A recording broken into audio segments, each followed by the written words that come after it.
जादुई तोता। एक छोटे से गांव में एक गरीब परिवार रहता था। उस परिवार में रामू और उसकी बीवी सीता उसके बेटे चिंटू के साथ रहते थे। उसी गांव में एक तोता भी रहता था। उसका नाम था रघु।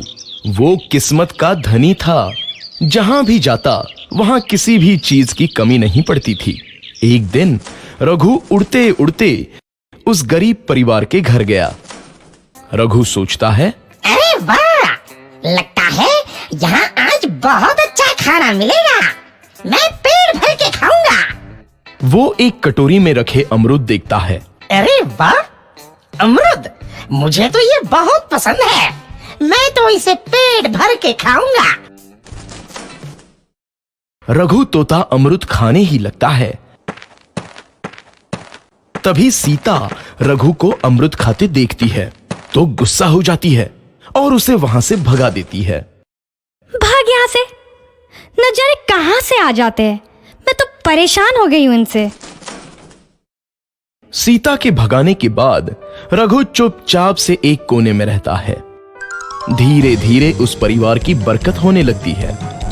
एक दिन रामू और सीता खाना खाते वक्त बातें करते हैं। आजकल हमारी बहुत तरक्की हो रही है, काम भी अच्छा चल रहा है। रामू कहता है। इस पर सीता कहती है, सच कहा, भगवान हमेशा ऐसे ही हम पर मेहरबान रहे। बेटा चिंटू भी कहता है, पिताजी, मुझे खिलौना लेके दो ना, मेरे सभी दोस्तों के पास है। रामू कहता है, ठीक है, जरूर लाऊंगा। सीता कहती है, कितने खुश है सब, मेरे परिवार को किसी की नजर ना लगे। एक तरफ ऐसी बातें होती हैं तो दूसरी तरफ रसोई में रघु तोता भी अमरूद खाते रहता है। मजा आया, अमरूद खाया, मजा आया, अमरूद खाया, मजा आया। तभी सीता रसोई में आती है और रघु तोते को अमरूद खाते देख बहुत गुस्सा होती है। सीता रघु को बाहर निकालने के लिए पिंजरे में अमरूद रखती है।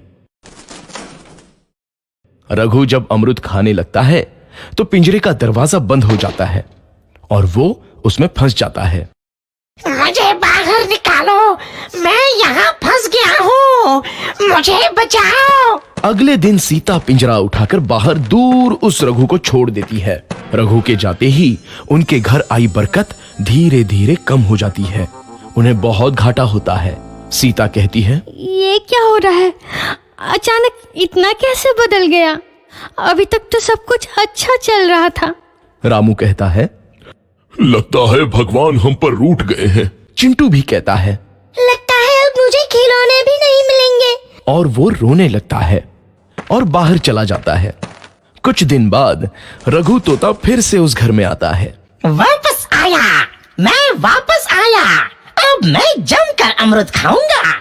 रघु सीधा रसोई घर में चला जाता है और अमरूद खाने लगता है। कुछ देर बाद सीता रसोई में आती है और रघु को देख कहती है, एक तो घर में पहले से इतनी दिक्कत चल रही है और ऊपर से ये तोता मुझे और परेशान कर रहा है। सीता रघु को वहां से भगा देती है। रघु उड़कर किसी कोने में छुप जाता है। कुछ दिन बाद धीरे धीरे उस घर की बरकत वापस आने लगती है। काम भी अच्छे से चलने लगता है।